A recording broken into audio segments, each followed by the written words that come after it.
Amén. Vamos a orar en esta sexta sesión perteneciente a la quinta sesión.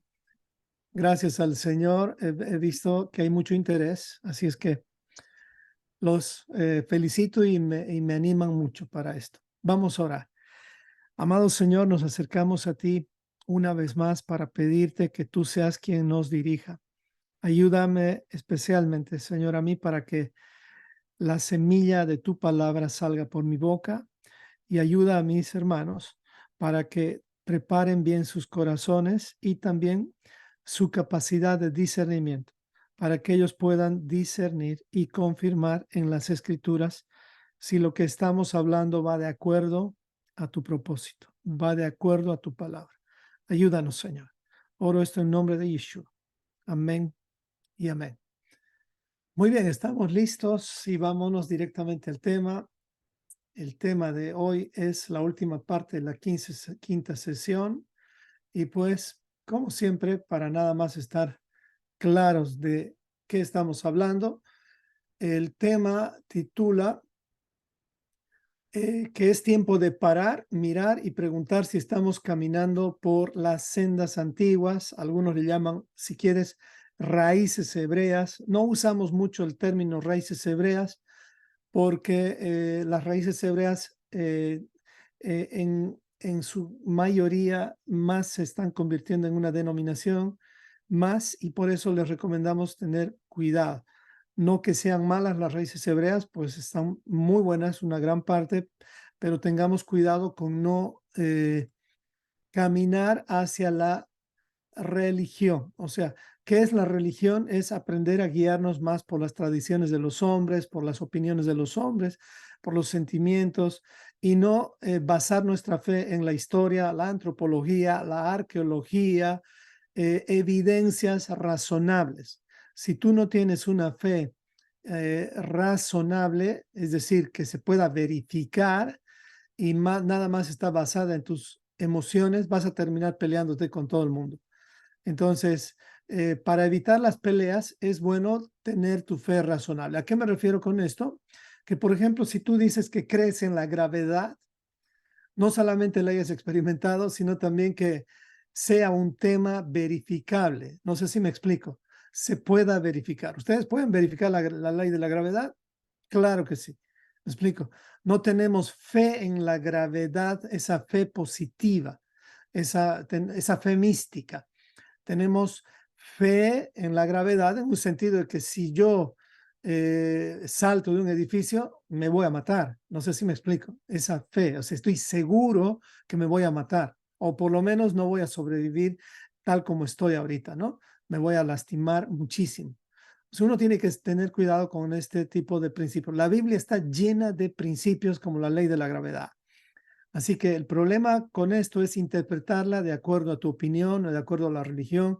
Es ahí donde ya se van distorsionando las cosas y lamentablemente muchos creyentes terminan siendo simplemente como borreguitos, siguiendo a uno y a otro dependiendo quién le habla más bonito. Y por eso es que saltan de aquí para allá. Pero viene Yeshua y nos dice claramente que tenemos que ser bien definidos. O sea, Él no quiere tibios, Él quiere definidos. O estamos con Él o estamos contra Él. Cosas como esas Él nos ha ido diciendo. O sea, este es un asunto hermoso, pero serio al mismo tiempo, ¿no? No quiere decir que todo el tiempo tenemos que estar como, pensando que esto es lo más difícil y serio que hay en ese sentido, no, sino que es algo verdaderamente que tiene beneficios y responsabilidades, así como ser ciudadano de un país tiene beneficios y responsabilidades. En un mismo país te pueden meter a la cárcel, ¿sí o no? En un mismo país te pueden regalar tierras, te pueden permitir vivir ahí. Así es un país. En cambio, la religión va a depender de la filosofía que tenga esa denominación. ¿Me explico? Entonces, mucho cuidado con ese tema para llegar a interpretar la Biblia de esa manera. Entonces, es inútil explicar cuando el otro decidió no entender, ¿ok?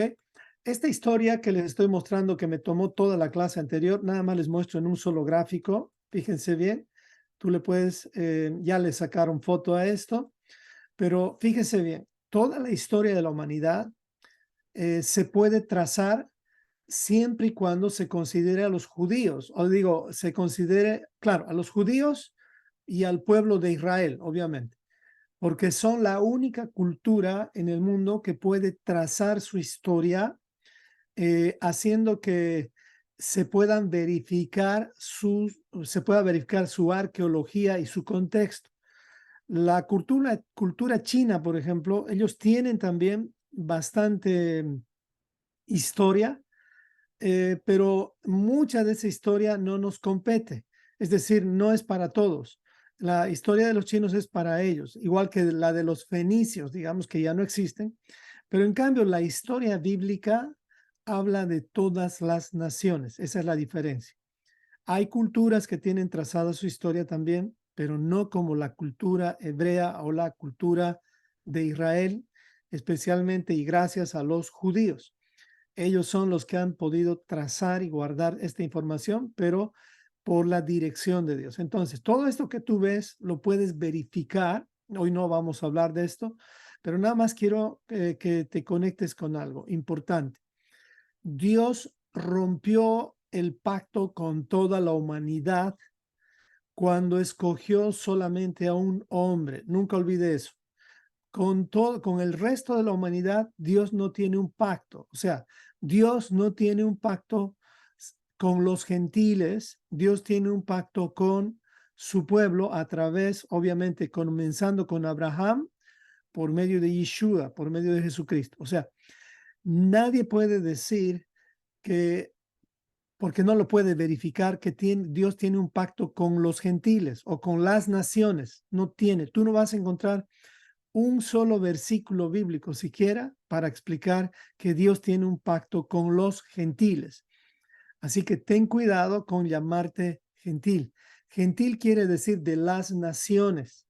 Dios rompió con todas las naciones el día que hizo un pacto con Abraham, porque él dijo, a ti te tomaré, y ha desechado a todos los demás por amor, no porque es malo. Era porque como un padre tiene, digamos, un padre tiene 12 hijos y los 12 están queriendo matar al padre, prácticamente los dos. Entonces, ¿qué hace el padre? Pues habla con el menos malo para ver si ese menos malo puede ser rescatado. No es que Abraham era el mejor, era el menos malo nada más.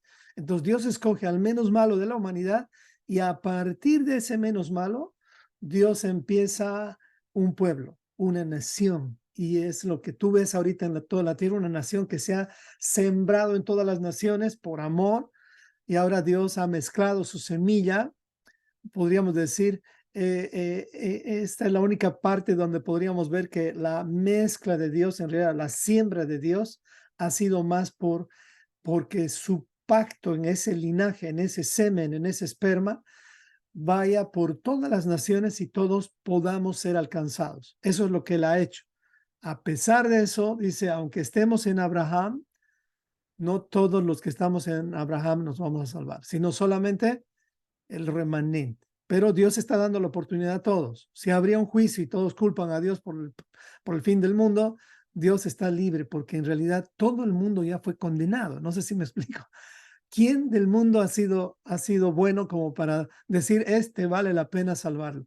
Ni siquiera uno, dice la Biblia. No hay justo ni aun uno, ni siquiera uno. Entonces, ese es un contexto importante que me gustaría que consideremos para que no nos hagamos como que, digamos, merecedores de algo. No somos merecedores absolutamente de nada.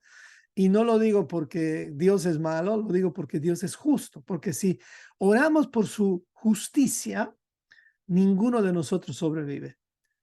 Así que mejor oremos por su misericordia. ¿Y qué es la misericordia? Es otorgarle a alguien algo que no merece. O sea, darle a alguien algo que no merece. O sea, por misericordia recibimos las cosas. Entonces, en este cuadro puedes ver que cuando Dios escoge a Abraham, surgieron las 12 tribus después de Isaac y Jacob, y estas 12 tribus es prácticamente el foco de toda la Biblia. Por eso en Apocalipsis son 12 tribus también las que van a terminar.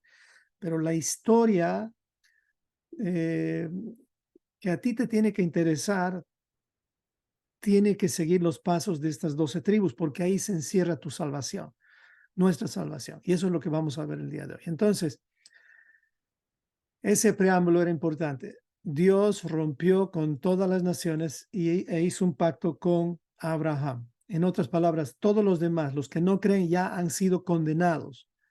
Se podría recomendar, una buena recomendación sería, de mi parte, decirle, si uno no cree en Dios, no hay ningún problema. Mi consejo es disfruta esta vida lo más que pueda, porque aún en la misericordia de Dios, Dios le está otorgando esta vida.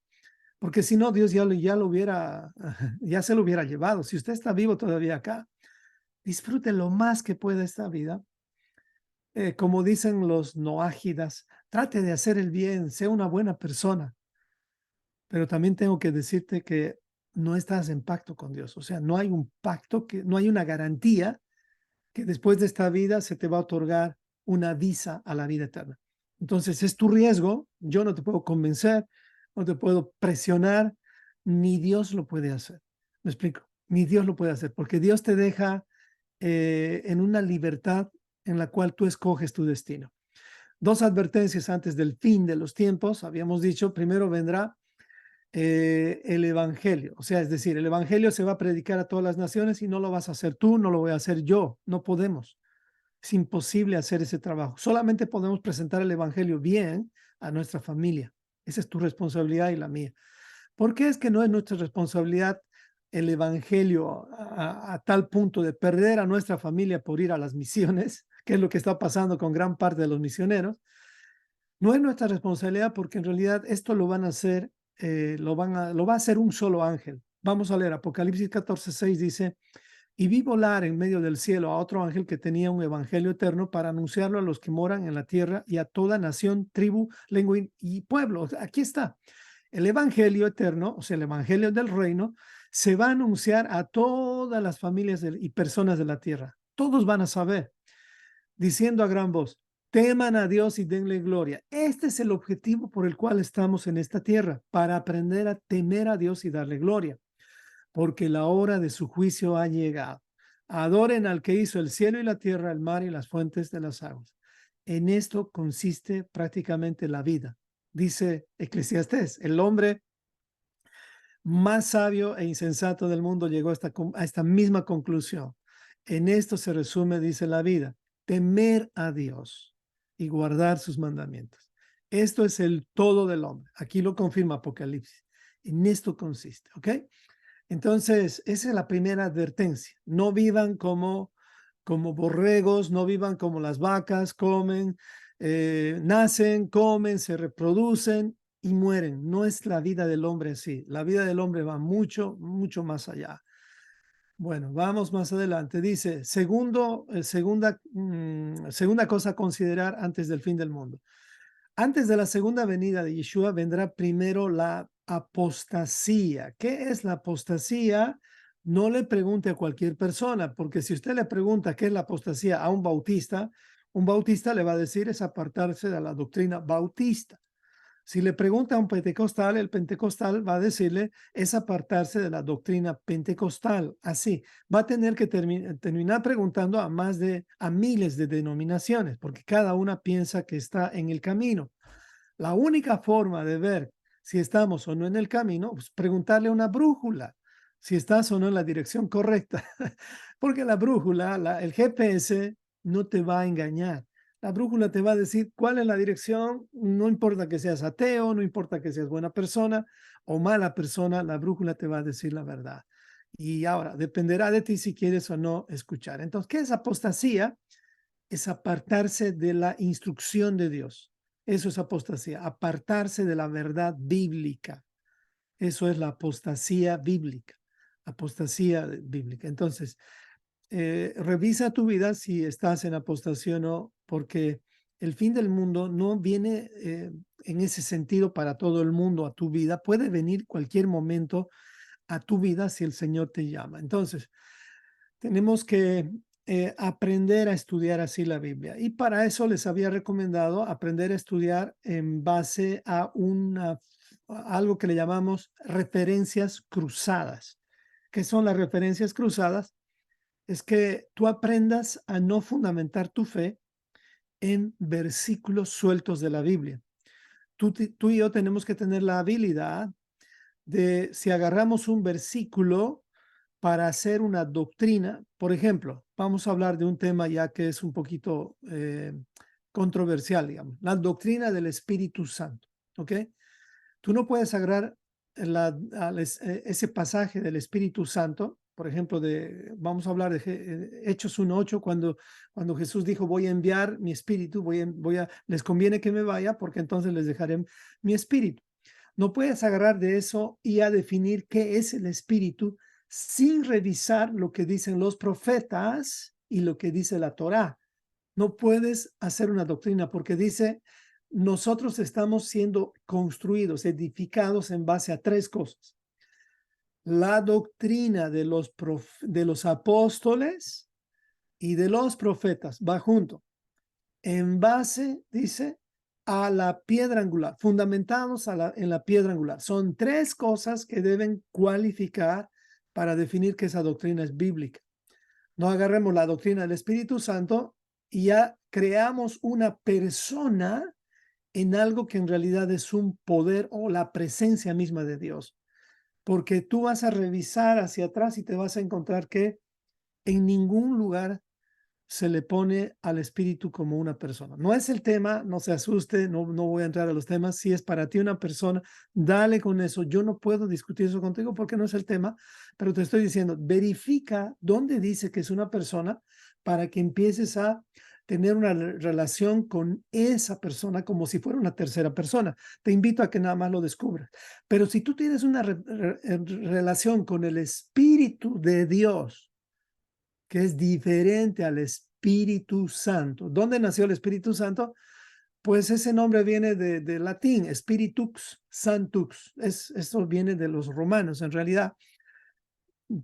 Pero pues, como no hay problema que le llames Espíritu Santo cuando ya entiendes que es el Espíritu de Dios. Si tienes una relación con el Espíritu de Dios, qué bueno, descúbrelo más a profundidad porque esa relación es real. O sea, no es que está mal, es muy real. Nada más que tengamos cuidado con fundamentarlo con lo que ocurrieron en los concilios. Es ahí donde ya al cruzar datos, tú ya tienes que empezar a tener una fe con patitas en la tierra, ¿no? No una fe volando que te lleva a conclusiones donde de pronto no hay cómo justificar eso con la Torá ni con los profetas. Nunca los profetas llamaron al Espíritu Santo como persona. Bueno, tal vez hay algunas traducciones que podrían hacer eso, no conozco, pero yo no encontré hasta este día. Entonces, las referencias cruzadas te ayudan a tener una fe bien sólida.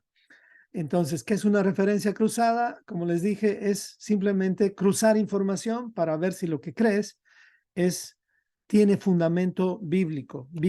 Hay una buena dirección en eso. Me explico. ¿Cuál es el GPS en un desierto? ¿Qué es lo que necesitas en un desierto para ver si estás en una dirección correcta? Una brújula.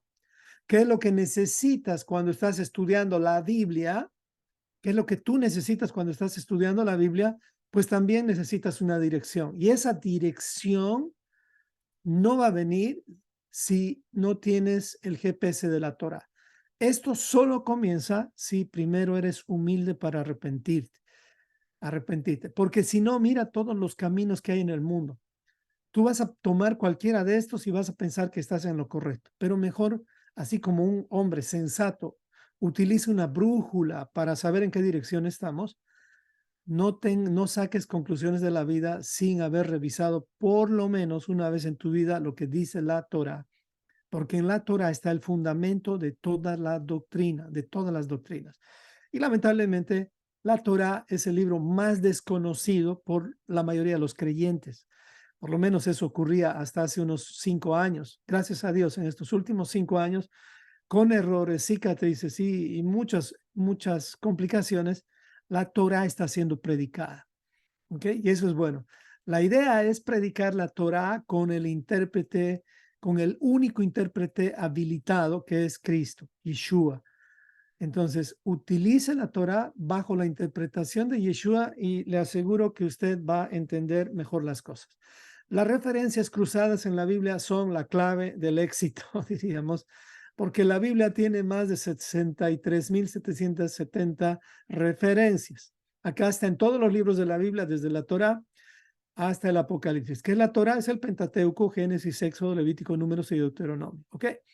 Continúan los profetas, los salmos, y aquí están los apóstoles, si quieres, los hechos, los evangelios, todo eso.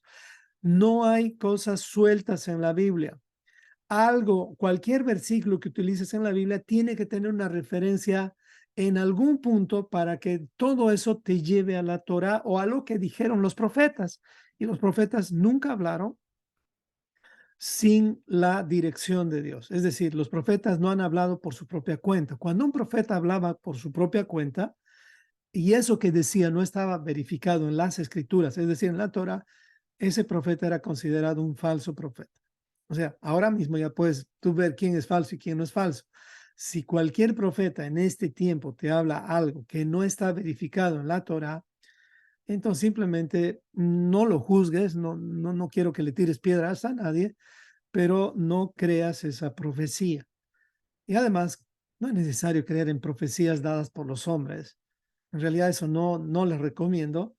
Es mejor creer en la profecía más segura de todas, que es la palabra escrita y escudriñada. Esa es la palabra más segura.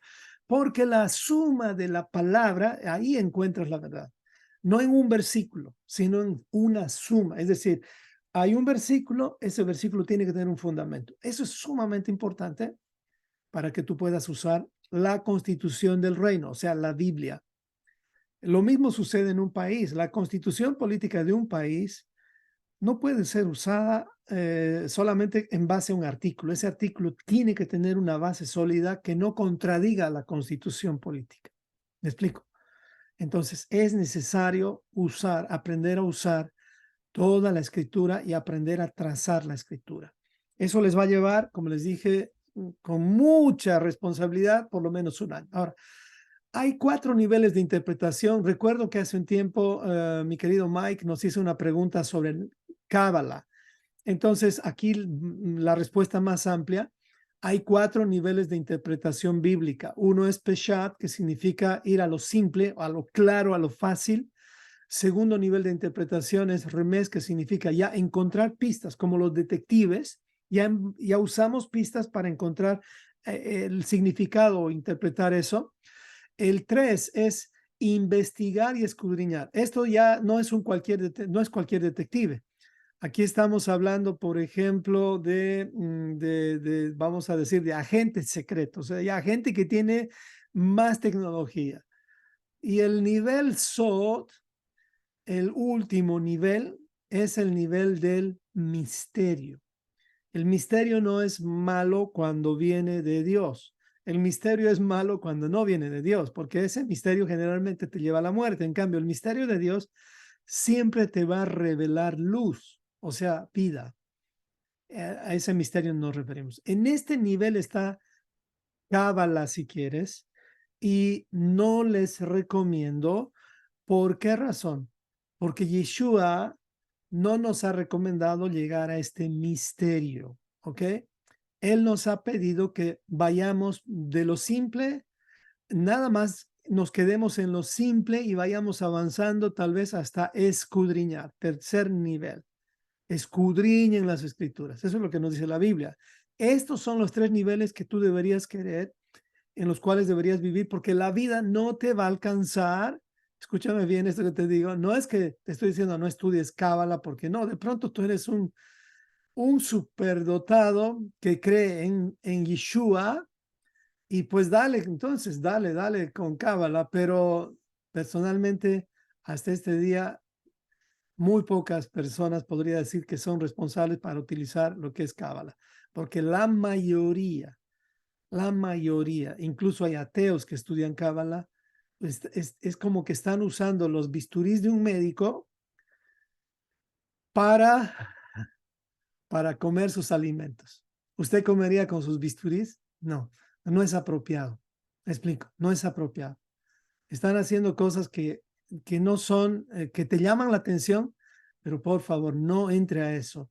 utilice por lo menos 80 años de su vida y después en el año 81, 82, déle un tiempito a Cábala. Estoy seguro que si se fundamenta sus 80 años de vida en estos tres niveles, ya va a lograr muchas cosas. Porque si no, le digo, el ser humano no tiene capacidad para llegar a ese nivel, a no ser que Yeshua obviamente esté muy fuerte y fundamentado en su vida. Y eso, les digo, es un proceso que nos va a llevar toda la vida, toda la vida. Por eso dice aquel que quiera ser mi discípulo, que dice, literalmente muérase, tome su cruz y sígame y va a ser mi discípulo. ¿Ok? Eso nada más para aclarar un poquito que, qué es esos niveles a los cuales no tenemos que llegar. La Biblia es poderosísima, les diré. La Biblia tiene gematría, tienen muchas cosas que mucho cuidado en llegar a ese nivel, no necesita. Yo mismo ahora que estoy aprendiendo, eh, quiero ir con calma, quiero ir con calma. Y con calma diré, y nunca en mi vida había resumido toda la Biblia como lo hemos hecho ahora en casi 2 años con toda la comunidad. Nos faltan como 6 libros nada más para terminar de resumir. Y digo, con calma, ¿no? Porque ya el amar su palabra te hace avanzar en orden y es como que recién ves como fruto en esto. Antes era como estudiar de aquí para allá. Se nos aparecía un libro de, por decir, de John MacArthur y nos metíamos con John MacArthur y la Biblia siempre, siempre como un texto de referencia, no como un fundamento. Y además ni siquiera la Torah, utilizábamos cualquier cosa que justificaba aquello que queríamos decir. Sí, tristemente, esa es la historia actualmente de la mayoría de los creyentes. Tristemente, ¿ok? Ahí hace una pregunta Jaimito, ¿y por qué existe Cábala? En realidad, Dios permite que existan muchas cosas, el bien y el mal, para que aprendamos a discernir. En mi caso, y creo de muchos otros más, especialmente por un mentor que tengo, Yosef, él no les va a recomendar Cábala. Y si él no les va a recomendar Cábala, que él está más de 30 años en esto, yo que estoy empezando en este camino y me estoy consolidando, menos voy a meterme a ese territorio. Ahora hay muchos que de pronto diría muy arriesgados, ya empiezan por cábala. ¿Saben dónde van a terminar? En el ocultismo. Ese es el problema. Van a terminar haciendo magia con cosas que no saben manejar. Entonces, por esa razón, Jaimito, Dios permite que en este territorio llamado mezcla, el mundo, esté el bien y el mal, porque lamentablemente de ese árbol ha comido Adán y en ese árbol estamos viviendo. A partir de aquí Dios quiere llevarnos a su luz, a la pureza. Entonces, esa es una de las razones. Bueno, vamos adelante. Entonces, voy a dar un ejemplo y luego vamos a entrar al tema de por qué resucitó, por qué murió Yeshua. Voy a dar un ejemplo práctico de las referencias cruzadas, porque esta es la última clase y pues valdría la pena que te estimule, ese es el objetivo de este curso, para que tú estudies las escrituras sin temor y además sin tener que depender de cualquier persona. Si vas a depender de alguien para estudiar las escrituras, escoge que ese alguien por lo menos, por lo menos guarde los mandamientos. A ver, me explico de nuevo. Si tú quieres estudiar la Biblia y ves que tu mentor te dice, no, que estamos en el tiempo de la gracia, no estamos en la ley, no vas a poder aprender de él la verdad, no vas a poder aprender a trazar las escrituras. Él no te va a enseñar a eso, tristemente. Y puede ser tu papá, puede ser un pastor, ora por él, no le tires piedras. Pero así como cualquier estudiante, si tú ves que hay un maestro que te dice, mira que la célula tiene 2, 3 núcleos, y tú, wow, ¿le crees? Es tu responsabilidad verificar si eso es cierto o no. ¿Ok? Y para eso están los libros de biología. Para eso están los libros de biología y para eso hay varios maestros que confirman que eso es cierto. Pero si tú le crees a un maestro y dices que sí, que la célula tiene 3 núcleos y crees eso, vas a morir así, estás perdido. Estás más perdido que un pulpo mirando la hora y no saben qué mano, en cuál de sus tentáculos está su reloj. O sea, vas a estar perdido. Tu fe tiene que ser sensata. Revisa la doctrina que te han enseñado. Escoge los mentores, no porque los ames, no porque entre comillas sean tu cobertura y te amenacen diciéndote, si tú no estás bajo nuestra cobertura, estás entonces fuera de la protección de Dios. No es cierto. Tu cobertura son las fronteras de tu país, o sea, tu cobertura es hasta donde llega el reino en el cual estás. Si tú estás en el reino de Dios, tu cobertura es la Torá. La Torá es el límite de las naciones. O sea, nadie puede cruzar la Torá sin pasar por migraciones. Nadie puede entrar a Argentina, Estados Unidos, sin entrar por la puerta. Si entras por la ventana o por el río, por cualquier parte, eres un ilegal. O sea, cuando vengan los beneficios, por ejemplo, en el tiempo del COVID, vinieron beneficios por causa del COVID en Estados Unidos. Era un cheque sustancioso. Era más o menos $2,000 por familia, dependiendo del número de hijos. Vino por el COVID. Bueno, no lo recibieron los ilegales, era muy triste y ellos necesitaban, ¿me entienden? Pero los que estaban como ciudadanos legales recibieron ese cheque. Y digo, esto es una muestra de que te conviene ser legal. O sea, y no estoy hablando a los ilegales de este país, eso es otra cosa. Hay 10 millones aquí, eso es otra cosa. Yo estoy hablando a los ilegales en el reino de Dios. ¿Quiénes son los ilegales en el reino de Dios? Son los que no tienen un fundamento bíblico en su fe, en su doctrina. Se han agarrado de un libro, de un autor y lo aman tanto. Y ese autor, ese libro, esa persona, no es que lo hizo con mala intención. Es como yo traté de alcanzar a muchas personas con lo que sabía, pero ahora que conozco la luz y la puedo confirmar, es como sé que la célula tiene un núcleo, entonces los libros de biología lo dicen, ¿cómo voy a contradecir? Estaría loco, ¿me explico? Es más, ninguna universidad me daría trabajo, ¿sí o no? O alguien daría un trabajo a alguien que no sabe ni definir lo que es una célula, menos sería un médico, un dentista o un biólogo, no podría porque hay leyes en este planeta. El reino de Dios tiene principios, leyes, no se pueden violar. Imagínense. Así que tengamos cuidado con los mentores que vamos a escoger. No digo que no lea ningún libro, lea los libros. Yo puedo leer libros de católicos, libros de protestantes, pero no para fundamentar mi fe.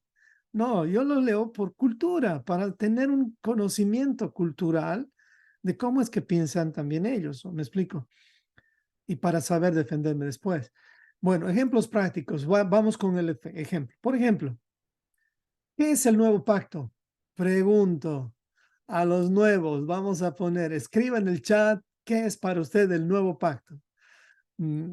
Si has hecho ya el curso intensivo alguna vez conmigo, no respondas tú. Entonces, para los nuevos, vamos a dar 10 segundos a los nuevos a ver qué dicen los nuevos. ¿Qué es el nuevo pacto? ¿Qué es el nuevo pacto? No tenga miedo, por favor, valen los errores.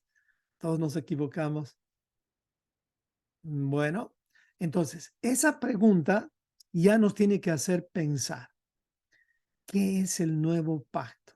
Ahí hay una respuesta y está muy buena. Dice el pacto a partir de Jesús. Sí, pacto renovado, exactamente. Cuando vino Jesús, se vino el cumplimiento de Ezequiel 37, de Jeremías 31, donde dice, haré un nuevo pacto. Es Jesús quien trae ese nuevo pacto. Eso está bien.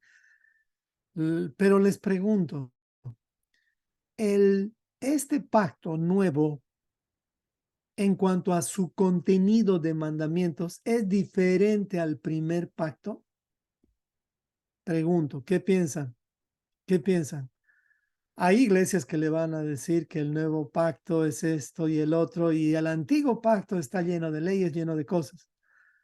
Bueno, vamos a ver qué dice la Biblia. Entonces, tu respuesta tiene que ser, déjame escudriñar. Yo les voy a mostrar ahora cómo se escudriña para que podamos entender, porque hay muchos que le van a decir, por ejemplo, alguien le va a decir, no, Cristo vino y abolió la ley.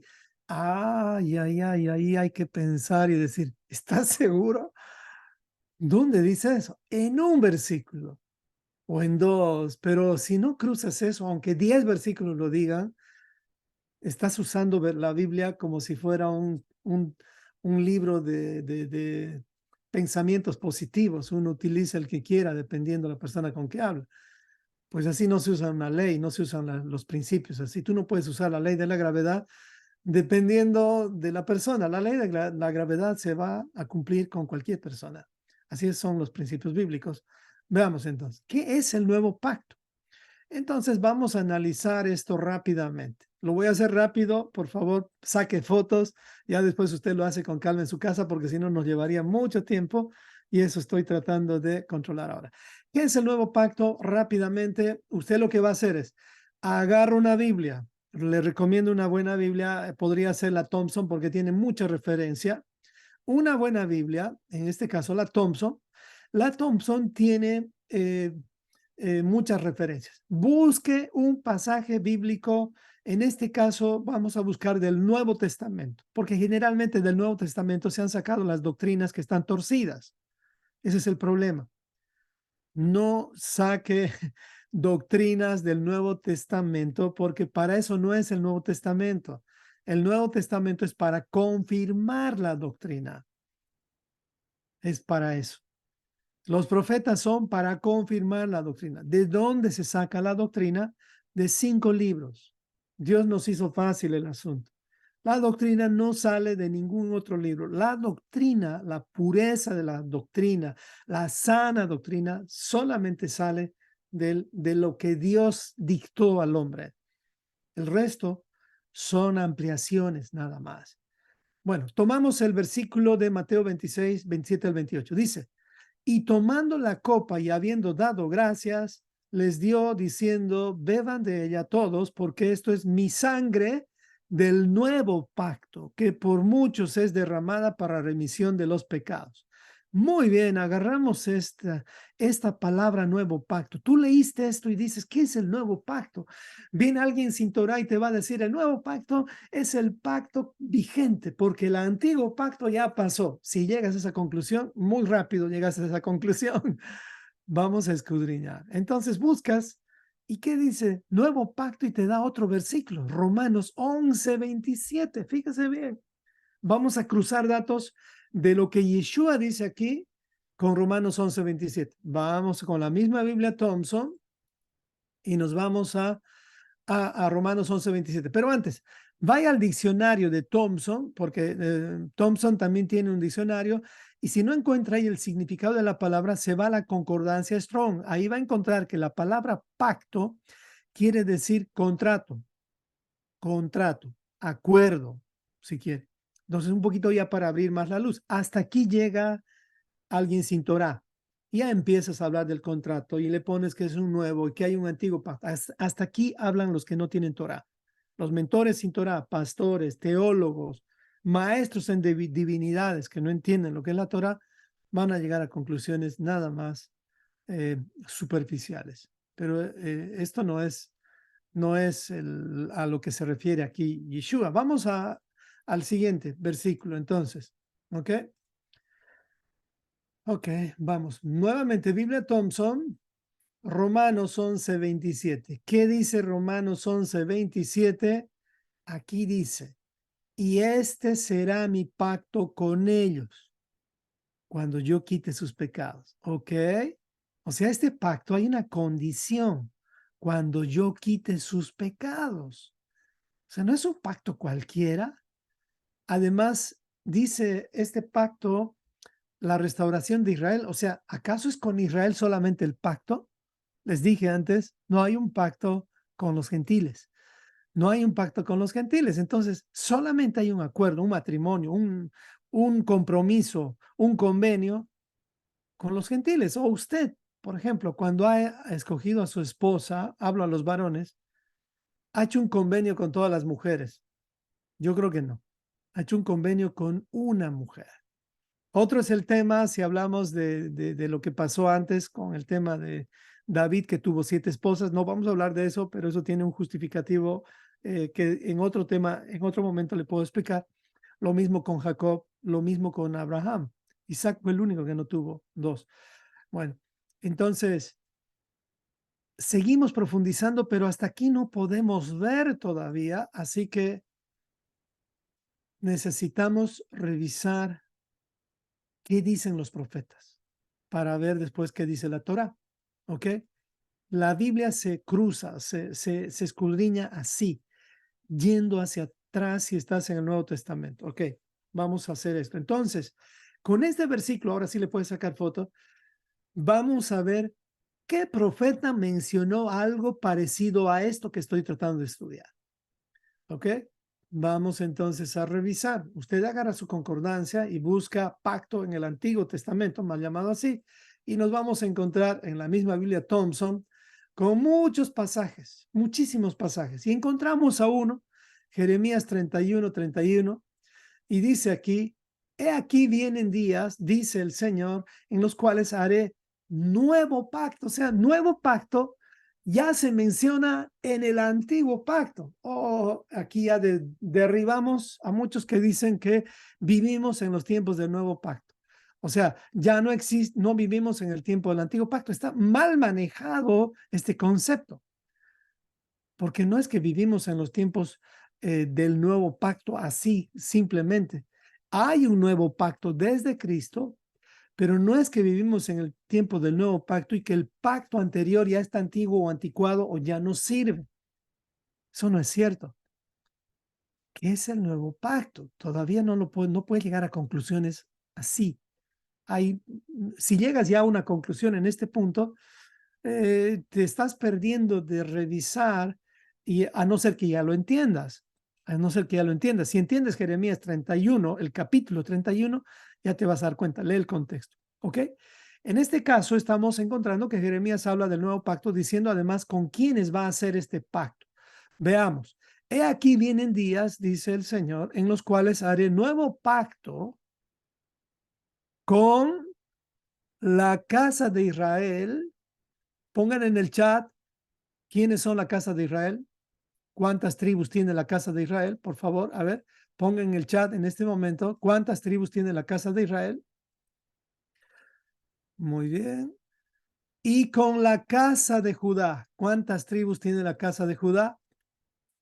Sumamos y dice, alguien ya respondió, la casa de Israel tiene 10 tribus y la casa de Judá tiene 2 tribus. ¿Con cuántas tribus Dios ha hecho el nuevo pacto? Con 12 tribus. O sea, no ha hecho el nuevo pacto con todos los creyentes, con los que dicen ser creyentes en Cristo. No, tú puedes creer en Cristo, dormir agarrado de tu Biblia, pero si no estás en pacto, estás, estás soñando. Estás soñando y vas a tener una pesadilla cuando despiertes. Ese es el problema. Dios no ha hecho un pacto con todos. Dios ha hecho un pacto con los que son parte de las 12 tribus, la casa de Israel y con la casa de Judá. Dice, en aquellos días, o sea, vienen días en que Dios hará un nuevo pacto con la casa de Israel y con la casa de Judá. Ya estamos en este cumplimiento de esta profecía de Jeremías. No, pero estamos en ese camino. Algunos ya hemos entendido eso, ya estamos no queriendo salirnos de esta preciosa promesa porque yo quiero ser parte de esta de este nuevo pacto hecho con la casa de Israel y con la casa de Judá. ¿Dónde está la casa de Judá ahorita? Perdida en las naciones, en la religión. ¿Por culpa de ellos? No directamente, sí por su orgullo religioso, pero en realidad el que Judá esté perdido es por el plan de Dios. Dios puso en ellos un velo, un velo. ¿Dónde está la casa de Israel? Ellos sí están perdidos en las naciones. Ni siquiera identidad tienen. Ni siquiera saben quiénes son. Esos somos tú y yo. O sea, este nuevo pacto ya está, ya está, como diríamos, funcionando. Todavía no, todavía no. Este nuevo pacto es la restauración de las 12 tribus. Va a haber como cuando un matrimonio, por ejemplo, mi esposa y yo nos casamos hace 26 años, hemos renovado, hemos hecho un nuevo pacto, me explico, con mi esposa cada año de nuestro aniversario de bodas. O sea, tenemos 26 nuevos pactos o 26 renovaciones de pacto, ¿ok? Con el Señor va a haber una sola renovación de pacto, una y para siempre. ¿Me explico? Este nuevo pacto, esta renovación del pacto, está a la vuelta de la esquina, está cerca. Quien no sea parte de esta renovación del pacto, no va a entrar en la bendición del nuevo pacto. O sea que más nos vale tener cuidado con hablar simplemente sin fundamento. Ahora, este nuevo pacto también se menciona en Hebreos 8:8. Abra su Biblia, Hebreos 8:8 dice, porque reprochándolos, él dice, y no hay un autor de Hebreos 8:8, no puedo decir que es Pablo, pero en la palabra, en el Nuevo Testamento, dice, miren que vienen días, dice el Señor, en que estableceré un nuevo pacto con la casa de Israel y con la casa de Judá. Esto tienes que mostrarle a los que dicen que Dios va a hacer un pacto con con todos los creyentes. No, ni siquiera va a hacer un pacto con todas las naciones, les dije al principio. Dios no hace un pacto con todas las naciones. Él ha hecho un pacto solamente con Abraham y sus descendientes, con una nación. Pero todas las naciones pueden entrar, claro que sí, pero a través de la puerta, no por la ventana ni por donde quieran, solamente a través de la puerta. Hay una sola puerta y esa puerta está en Cristo. Y Cristo viene de Abraham. O sea, Dios no está contradiciéndose. ¿Ok? Vamos a ir cerrando esta parte. Entonces, ya con esto puedes darte cuenta que no es nada más hablar del nuevo pacto y pensar que el nuevo pacto es lo que tú piensas. Es mejor pensar que el nuevo pacto es pensar lo que la Biblia piensa sobre el nuevo pacto. ¿Ok? Entonces, Apocalipsis más, vamos a ver para que entendamos algo. El nuevo pacto tiene una lista de estudiantes. ¿Ok? El nuevo pacto tiene una lista de miembros, estudiantes, discípulos. Y es como cuando alguien está en la universidad y el docente llama lista para entregarte la nota del examen. ¿Ok? Hay muchos que quieren estar en esa lista, pero ni siquiera se han inscrito en la carrera, por lo tanto nunca van a estar en las listas. Esos ya son el mundo, las naciones, los que no, ni siquiera tienen pacto. Pero hay otros dentro de la universidad que son estudiantes, pero no les interesa estudiar. Van a estar en la lista, pero no en la lista del pacto, sino en la lista negra. ¿Ok? A ver si se entiende eso. Son parte, pero están en la universidad, pero están en la lista negra, lamentablemente. ¿No les parece sensato eso? ¿O hay un docente que llama lista y dice, bueno, tal estudiante se aplazó, pero igual va a entrar al siguiente nivel? No, estaríamos locos. El docente lee y dice, tal estudiante no aprobó, por lo tanto, repite la materia. ¿Me explico? No voy a pensar que Dios es tan bueno, que ve que cuando uno no le interesó su pacto, diga, no, igual va a entrar al nuevo pacto. No va a entrar. Ni aunque sea el hijo del cura, del pastor o del rabino, no va a entrar, porque Dios no hace acepción de personas cuando Él tiene que aplicar la justicia. Me explico. Espero que esté claro con esto, para que no veamos esto como una religión, sino como un país. Bueno, tomó el libro del pacto y lo leyó a oídos del pueblo. ¿Cuál es ese libro del pacto? Veamos el contexto. En el versículo 3, estamos, escuche bien esto. Perdón, se me fue. De Éxodo, estamos en Éxodo, dice, Éxodo 24, y Moisés vino y contó al pueblo todas las palabras que el Señor y todas las leyes, y todo el pueblo respondió a una voz y dijo, haremos todas las palabras que el Señor ha dicho. O sea, aquí en este contrato, en este convenio, el pueblo estaba diciendo sí al esposo. Entonces, este libro es el pacto. ¿Qué es el pacto entonces? Es la Torá. La Torá, los mandamientos, las instrucciones de Dios, ese es el pacto. Cuando Dios dice haré un nuevo pacto, no está diciendo va a poner una nueva Torá, no, es el mismo pacto, pero renovado. Tiene un cambio que hoy lo va a notar. Así que para terminar esta parte, gracias a las referencias cruzadas, podemos entender qué es, por qué y con quién hizo Dios el pacto, el nuevo pacto. Y obviamente se llama nuevo pacto no porque tiene diferentes leyes, tiene las mismas leyes. Nada más que no todas las leyes en este momento están vigentes. Estas leyes son, es decir, están en el pacto, son aplicables, pero no son vigentes para nosotros. Es como el caso de Yeshua. Muchos dicen que, les pregunto, una pregunta al azar. Respondan con un sí o un no, y esta es una pregunta que tienen que pensar para responder por lo menos un poquito. Dice, les pregunto, ¿Jesucristo vino a cumplir toda la ley? Les pregunto, ¿sí o no? Respondan. ¿Y por qué? Así rapidito. ¿Qué dicen? ¿Yeshua vino a cumplir toda la ley? ¿Qué piensan? ¿Sí o no? Ya les estoy poniendo una trampa aquí. Esta es una trampa, una pregunta con trampa. ¿Jesucristo vino a cumplir toda la ley? Muchos dirían sí. Y yo te diría, ¿acaso Jesucristo cumplió la ley de la purificación de la mujer cuando está en su menstruación? ¿Jesucristo cumplió esa ley? No, no, ¿me explico? Así que no te agarre nadie con esto. Jesucristo cumplió la parte de la ley que él tenía que cumplir. ¿Me explico? Jesucristo no era granjero, no era agricultor, tampoco cumplió esa parte de la ley. ¿Me explico? Él cumplió la ley que tenía que cumplir él. Ahora, tú, pregunto a ti, ¿tú tienes que cumplir toda la Torah? No, tú tienes que cumplir lo que corresponde a ti. Ahora, viene alguien y te dice, entonces, si tú quieres cumplir toda la ley que te corresponde, ¿vas a tirar piedras a las adúlteras?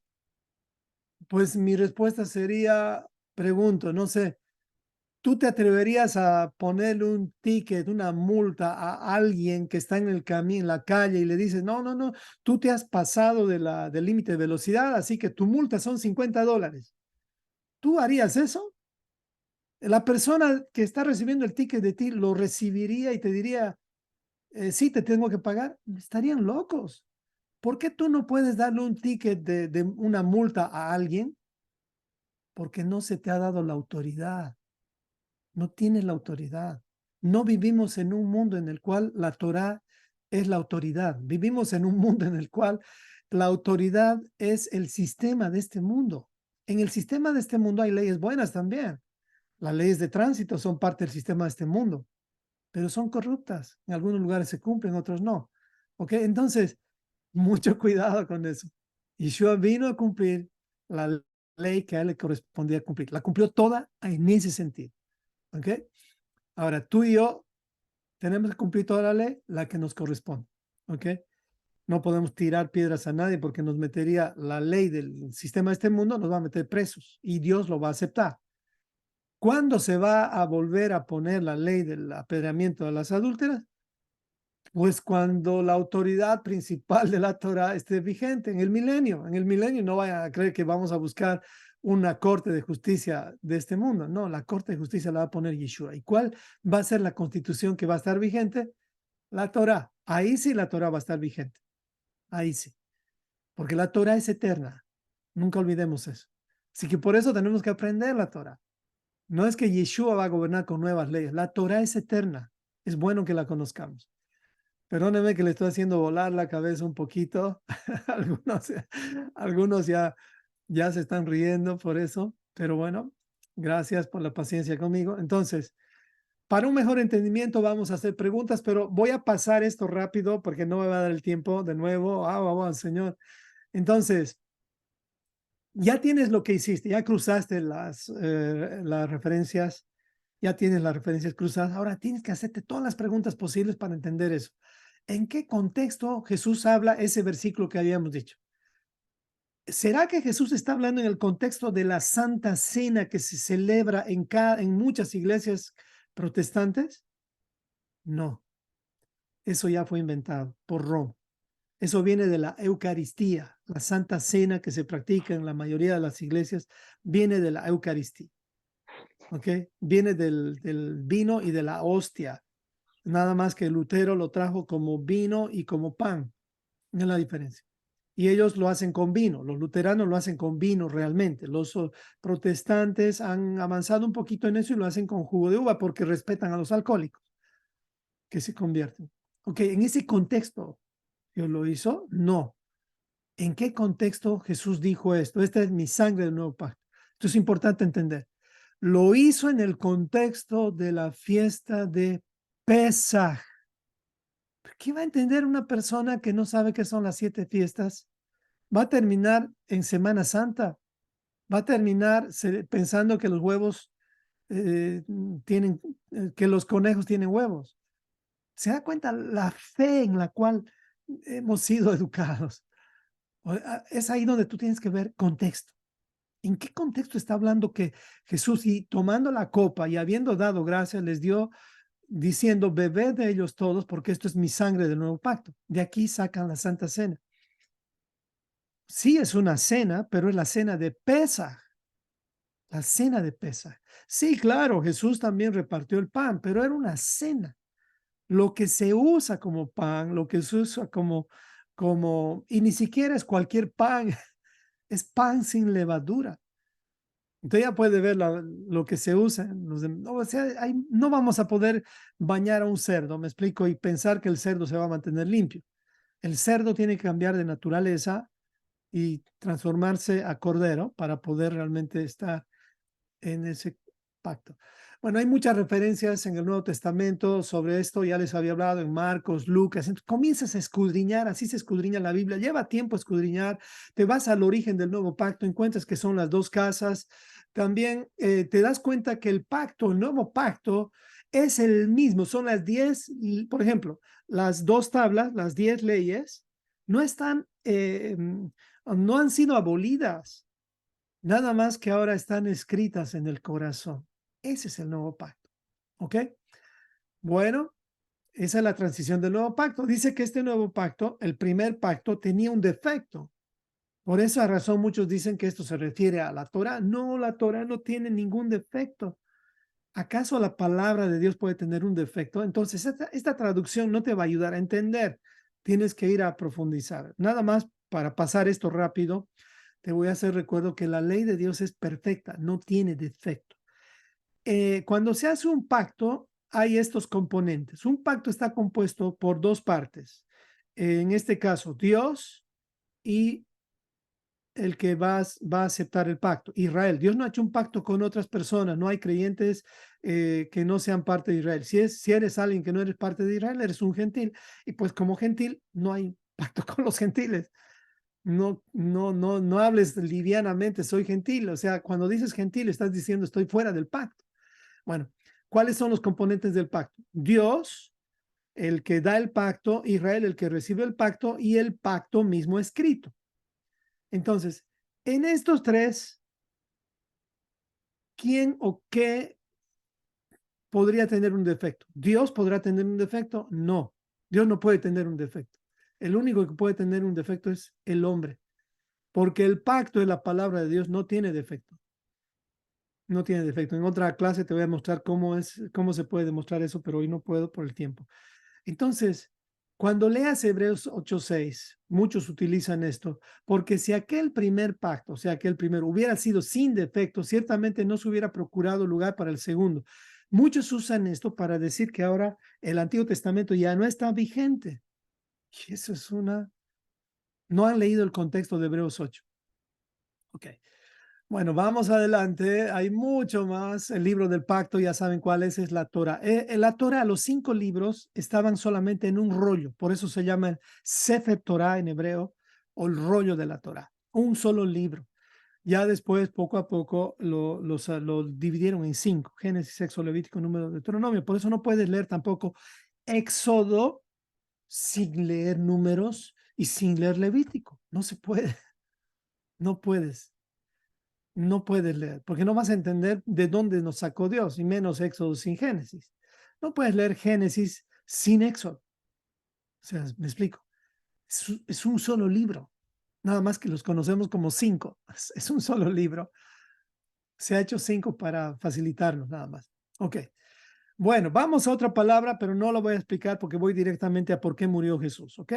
Vamos, podrías hacer lo mismo con otra palabra, que es el evangelio. Otra palabra muy mal interpretada es eso. Muchos piensan que el evangelio tiene un concepto. Pregúntale a un bautista, te va a decir una cosa. Pregúntale a un rabino, te va a decir otra. Pregúntale a cualquier persona, te va a decir su opinión y respeta eso. Pero es tu deber verificar si eso que te dicen está en las escrituras, ¿ok? Aquí está, le puedes sacar fotos si quieres a esto, nada más. Toda la explicación de lo mismo que hicimos con el nuevo pacto, ¿ok? ¿Qué es evangelizar? ¿Qué es el evangelio? ¿Cuáles son las buenas nuevas? Todo está aquí. Y esto lo vas a ver en el curso ya, ya no el intensivo. Esto ya vas a verlo ahí. Pero nada más puedes sacar las fotos si quieres a esto. Aquí ya va una. Vamos a las 4 leyes espirituales. Bueno, eso nada más vamos a mostrar. Las 4 leyes espirituales, ¿ok? Han hecho su tarea varios, he visto. Felicidades a los que hicieron. Bueno, vamos a hablar de las 4 leyes espirituales rapidito. Ya estamos entrando a los temas de cierre. Las 4 leyes espirituales, ¿ok? Todos conocemos esto, las 4 leyes espirituales. La pregunta es, como hacemos en una imagen, ¿no? Encuentra el defecto en las 4 leyes espirituales. Escriban en el chat. Voy directamente al grano. No es que son malas, pero tienen un defecto, las 4 leyes espirituales. ¿Quién encuentra el defecto? A ver, ¿quién encuentra el defecto en las 4 leyes espirituales? No son malas, no son malas, pero tienen un defecto. ¿Ok? ¿Alguien ya encontró? ¿Tú puedes evangelizar con estas 4? Claro que sí. ¿Con estas 4 leyes? Claro que sí. Si no, si detectas el defecto, vas a ser efectivo, pero si no detectas el defecto, no vas a, aunque, aunque logres 1000 conversiones con esto, no va a servir de mucho. El defecto es muy sencillo de encontrar. Ya, ahí está Marisol, dice cerca, ¿no? Y ya, muy bien. Dice, primera ley, Dios te ama y tiene un plan maravilloso para ti. Muchos aquí le agregan, Dios te ama sin condición. Exactamente. Aquí, ¿han escuchado eso? No, Dios, a un borrachito te acercas. No, no, no, Dios, no le importa eso. Le importa que Él te ama, le importa que sí, tú te arrepientas. Arrepiéntete, claro. ¿Qué es arrepentirse? Es cambiar tu forma de pensar. Bien abierto todo. El hombre es pecador, pero está separado de Dios. ¿Ok? ¿Sabe el concepto de pecado? Pregúntale a cualquiera que te hable de las 4 leyes espirituales qué es pecado. Ya empiezas a ver si esta persona encontró el defecto o no. Luego, 3, Jesucristo es la única provisión de Dios para el pecador. Todo esto es cierto, es verdad. Dios te ama, es cierto, pero ¿ama a todo el mundo Dios? Aquí viene la pregunta. Ahí ya mi esposita ya puso el defecto. Ya me ganó. El defecto es el siguiente. ¿A dónde ha llevado desde el año 1952 esto que fue creado por Bill Bright? ¿Cómo ves la iglesia que en más del 90% han conocido al Señor a través de estas 4 leyes espirituales? ¿Cómo ver la iglesia del Señor en este momento? Te lo pongo así, bien claro. ¿La ves fría, tibia o caliente? Así, nada más, muy fácil de definir. Escriban en el chat, ¿cómo ves la iglesia en general, la iglesia del mundo? Pueden hacer convenciones, conciertos, encuentros, todo lo que quieran. Pero ¿cómo la ves? ¿Fría, tibia o caliente? Muy bien. La pregunta ahora va para ti. ¿Cómo estás tú? ¿Frío, tibio o caliente? Esa es la pregunta. ¿Cómo sé que eres frío? ¿Cómo sé que eres caliente? Y fíjate, ¿a quién se le dijo por cuanto eres tibia? Te vomitaré de mi boca. A la iglesia de la Odisea. Fíjese bien las características de la iglesia de la Odisea y usted no quiere ser como ellos. Usted tiene que ser como la iglesia de Filadelfia. ¿Quién me pone en el chat cuál es la característica de la iglesia de Filadelfia? Rápidamente. La iglesia de Filadelfia, ¿cuál es su característica? Una característica tiene. Porque, y si no saben, ustedes no son Filadelfia tampoco. Tienen que saber. A ver, ¿quién pone en el chat? ¿Permaneció en qué? Ahí está, alguien puso, permaneció. ¿Qué guardó? Dice, por cuanto has guardado la Torá, o sea, por cuanto has guardado mi palabra, te felicito, le dijo a la iglesia. Aunque eres pequeña, no has negado mi nombre. ¿Qué es el nombre? Es el propósito de Dios y además has guardado mi palabra. La característica de un fiel es dos cosas: tener el testimonio de Yeshua y los mandamientos de Dios. Eso dice Apocalipsis 14. Me explico. Tener el testimonio de Yeshua. Es decir, que Yeshua te da la interpretación de la Torah. Eso es todo. Esa es la iglesia fiel. Somos muy parecidos a la Odisea si no tenemos Torah. Y gracias a Dios yo sigo saliendo de la Odisea. Sigo saliendo de la Odisea. No vayan a creer que yo ya estoy caliente. No. 30 años Grecia y Roma metió en mi mente tantas cosas hermosas. En esos 30 años he tenido buenas experiencias. Inolvidables. Milagros. Pero no me quiero quedar en la Odisea. La Odisea está llena de eventos, actividades, activismo, activismo, activismo. Lamentablemente, están perdiendo a sus hijos. La semilla se está perdiendo en la Odisea, porque estamos más ocupados en la apariencia. La iglesia de la Odisea. Tenga cuidado con esa iglesia. Lea, eso está en Apocalipsis. Ok, es un mensaje para todos nosotros. Muy bien, ya estamos terminando. O sea, ¿cuál es el defecto de las 4 leyes espirituales? El defecto es que no tienen la Torah. O sea, todas estas 4 leyes, o sea, cuando tú te conviertes, ya te ofrecen una denominación, tienes que venir a la iglesia. No, no, no, cuando tú te conviertes te tienen que decir, bueno, a partir de ahora, si realmente estás convertido, por lo menos un año quiero que te disipules conmigo estudiando la Torah. Eso es lo que te tienen que dar. Cuando entras a una universidad, no te dan y te dicen, escoja cualquier libro que quiera y usted puede ser parte de la universidad. No, te dicen, si tú quieres estudiar medicina, este es tu libro y te muestran un libro grandotote ahí y ni siquiera es fácil de estudiar. ¿Y qué hace el estudiante de medicina? Se revienta todos los días las pestañas, le mete con todo para un título terrenal que no sirve más que para un tiempo en su vida. Y después, él y su título y sus maestrías se van para el infierno, lamentablemente también.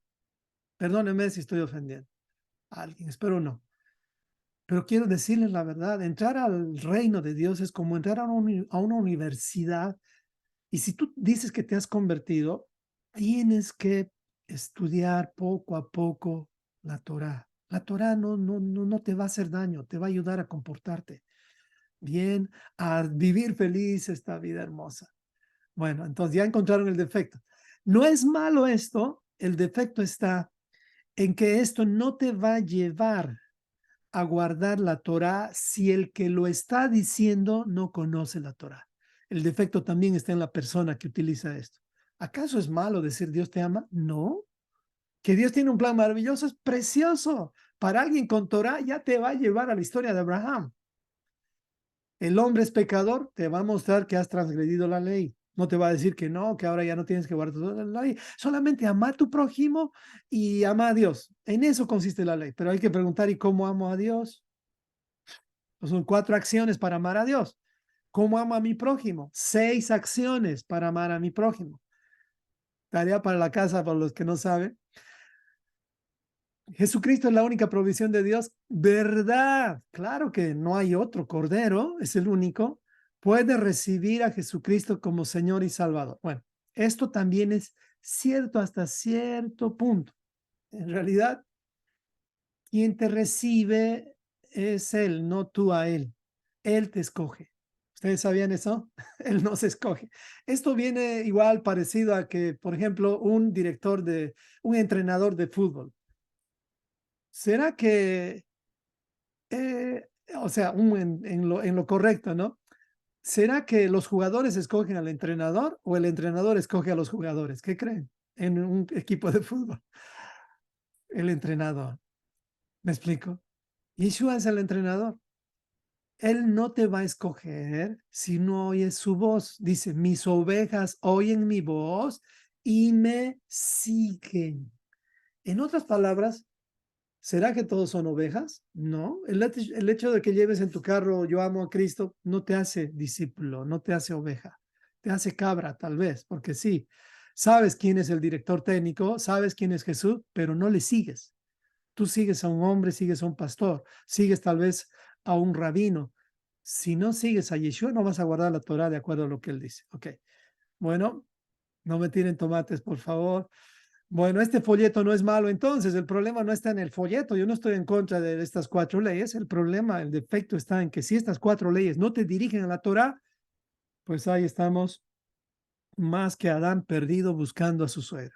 ¿Me explico? Entonces, ¿dónde está el problema? Ya saben, en la distracción y el engaño. ¿Para qué sirven estas 4 leyes? El diablo lo usa muy bien para distraer a las personas de la Torah y engañarlas. Ese es el problema. Por eso tenemos una iglesia tibia. Ahora, si la iglesia tibia se da cuenta de esto y regresa a la Torah, va a ocurrir algo. Va a regresar a la senda antigua y va a decir, tengo que hacer teshuva. Bueno, las 4 leyes espirituales, ya les dije dónde está el defecto, cuál es el defecto, está en la persona y en que esto no te lleva a guardar la palabra, la Torah. Bueno, ahí está la foto, ya le puedes sacar. Quiero ya avanzar al último tema, perdónenme, ahí está la foto, por favor, Clau. Bueno, ya terminamos. Ay, ay, ay. Ok. Y esta forma de evangelizar es nueva, no es antigua. Aquí está la iglesia de la Odisea y aquí está la iglesia de Filadelfia. Recuerde, 2 condiciones para hacer Filadelfia: guardar su palabra y no negar el nombre. Guardar la Torah, esto no lo vas a poder ver qué es Torah. ¿Qué es la palabra de Yeshua? La Torah. ¿Por qué Yeshua no vino a dar su propia palabra? Vino a dar la palabra del Padre. Dice, nada he hablado por mi propia cuenta, dice Jesús. Todo lo que tú me has dicho, ¿qué ha dicho Dios? La Torah. He venido a hablar. La Torah. Él habló Torah.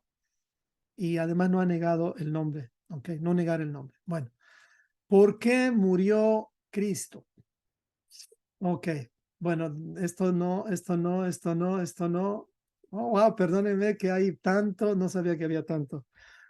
Perfecto. Hay mucho del Evangelio, no lo necesita, haga el curso, por favor. Bueno, ahora sí. ¿Por qué murió Yeshua? Y con esto terminamos. A ver, respuestas rápidas en el chat a los que no han hecho la tarea. ¿Por qué murió Yeshua? Si alguien viene, un niño viene y te dice, ¿por qué murió Yeshua? ¿Qué vas a responder? La Biblia te da respuestas cortas. A ver si hay alguien que se anime. ¿Por qué murió Yeshua? O por quién, o por qué, o como tú quieras responder. Vamos a ver. ¿Qué dice Marco Núñez? ¿Qué dice Mike? ¿Qué dice Nelson? Ya familia Salcedo dice ahí una respuesta. No voy a decir si es buena o mala. Ya lo van a ver. ¿Nadie más? ¿Qué dicen? ¿Qué dicen? ¿Por qué? ¿No hicieron la tarea? Caro dice por todos nosotros. Carito, gracias. No digo si es bueno o malo. Por amor, dice también. No digo si es bueno o malo. Todos están para rescatarnos. Ahí ya puso algo. Eso está más cerca. ¿Por qué murió Cristo? Ya está más cerca. Muy bien. Vamos a ir viendo. Todos tienen una respuesta, vamos a decir, que tiene que ver con la respuesta correcta, pero vamos a ver. Y después vamos a sacar una respuesta rápida. ¿Ok? Vamos a ver. ¿Qué dice la Biblia? Por eso les dije, tenemos que aprender a escudriñar y no simplemente tragarnos lo que nos han dicho. Perdón que lo dije de esa manera. O sea, creer lo que nos han dicho. ¿Por qué? Porque es un asunto de vida o muerte. No es un asunto de comprar un carro, aunque sea nuevo y aunque te endeudes toda la vida, solamente vas a estar en esta vida. O que te den cadena perpetua en esta tierra, igual no define tu destino. La cárcel de este mundo no define tu destino lo define Dios. Por eso dijo Jesús, no teman a aquel que no puede hacer nada con tu alma, con tu cuerpo, o digo, con tu alma. Teman a aquel que no solamente puede matar el cuerpo, sino enviar tu alma al infierno. Pues que tengamos temor de él. Yeshua mismo lo dijo. Por el pecado original. Tantas respuestas, sí. Como les digo, todos tienen algo de razón en eso. Vamos a ver, ¿por qué murió Yeshua? Preste mucha atención porque aquí espero que pueda entender esto, es importante. ¿Por qué murió Yeshua? Entonces vamos a ir directamente a pasajes de la Biblia y uno de los pasajes más importantes para entender esto viene de Romanos 5 del 1 al 10. ¿Por qué Romanos? Porque vamos a preguntarle a un abogado para hablar de un tema importante de la constitución política del reino, un abogado. ¿Quién es este abogado? Pablo. Él fue que después de 14 años llegó a estas conclusiones. ¿No nos convendría escuchar a Pablo un poquito más? Después de 14 años llegó a estas conclusiones. Vamos a leer. Por tanto, vamos a leer muchísimo, así que ayúdenme en esto. Dice, por tanto, Romanos 5 del 1 al 10. Por tanto, habiendo sido justificados por la fe, que es fe en una confianza obediente, tenemos paz para con Dios por medio de nuestro Señor Jesucristo. ¿Ok? Por medio de quien también hemos obtenido entrada por la fe a esta gracia, en la cual estamos firmes y nos gloriamos en la esperanza de la gloria de Dios. ¿Ok? Y no solo esto, sino que también nos gloriamos en las tribulaciones, sabiendo que la tribulación produce paciencia y la paciencia produce carácter probado y el carácter probado esperanza. Nos habla de que aquí hay una prueba larga y la esperanza no desilusiona porque el amor de Dios ha sido derramado en nuestros corazones por medio del Espíritu Santo que nos fue dado, porque mientras aún éramos débiles, a su tiempo, Cristo murió por los impíos. ¿Quiénes son los impíos? Los transgresores de la ley, los malvados, los que viven sin ley. ¿Ok? Parecería que son todas las naciones. Se va a llevar una sorpresa. Aquí te hago una pregunta a ti. Pregunto, si tú eres casado, ¿morirías por tu esposa o por la esposa de tu compadre? Te pregunto. O si quieres, si tú eres un hombre casado, ¿morirías por tu esposa o por las mujeres del mundo, por todas las mujeres del mundo? A ver, respuesta rápida. ¿Qué dicen? Veo el chat. ¿Qué dicen? Vamos a los hijos. Padres, ¿ustedes morirían por todos sus hijos o por todos los hijos de la ciudad? Pregunto. ¿Por quién pagarías hasta la última gota de sangre que tienes? Ok. Entonces, ¿de dónde salió la teología de que Cristo murió por toda la humanidad? ¿De dónde salió? Salió de un verso sin contexto. ¿Sabían ustedes que Cristo no vino a salvar a toda la humanidad? Ay, ay, ay. Ya me metí en problemas, pero la Biblia me tiene que ayudar en esto y usted tiene que verificar, no me crea. Cristo no vino a morir por toda la humanidad. ¿Acaso usted moriría por toda la humanidad? O sea, uno diría, es que yo no soy Cristo. Bueno, entonces un padre, ¿tú morirías por mis hijos o por tus hijos? Aunque yo sea el pastor, no tienes por qué hacerlo. Además, no lo harías porque no te nace, no tienes esa capacidad. ¿Me explico? Vamos adelante, vamos adelante. Nada más quiero que leamos la Biblia ya con los pies en la tierra, porque aquí dice, en esta traducción, Reina Valera, esta creo la versión, bueno, en todas las versiones dice algo así, dice, vamos al versículo 6, porque mientras aún éramos débiles, a su tiempo, Cristo murió, en algunas versiones dice, por los malvados. Wow, aquí, si tú no sabes que esta es una carta, estás en problemas. Esta es una carta. Una carta tiene remitente. Esta carta no está dirigida a toda la humanidad. No, no olvide esto. Dios rompió con toda la humanidad. Todos estamos condenados. Pero escogió al menos malo que es Abraham. Por eso, ¿por qué murió Cristo? ¿Por quién murió Cristo? Es importante entender. Vamos al 7. Porque difícilmente habrá alguien que muera por un justo. Mira, aquí lo dice. Difícilmente alguien va a morir por un justo. Todos morimos por, o sea, aunque tal vez alguno se atreva a morir por él, por alguien que es bueno. Sí, hay gente que puede dar su vida por sus hijos porque son buenos, Pero Dios, ha habido historias en el mundo por gente que ha dado su vida en un incendio, ¿cómo se llama? Ay, hasta se me fue el nombre de los que es, un bombero salvaría, obviamente, daría su vida por los que están en el edificio, sean sus hijos o no. Claro, porque eso es justo. Pero si te piden dar tu vida, tú no lo darías porque no tenemos esa capacidad.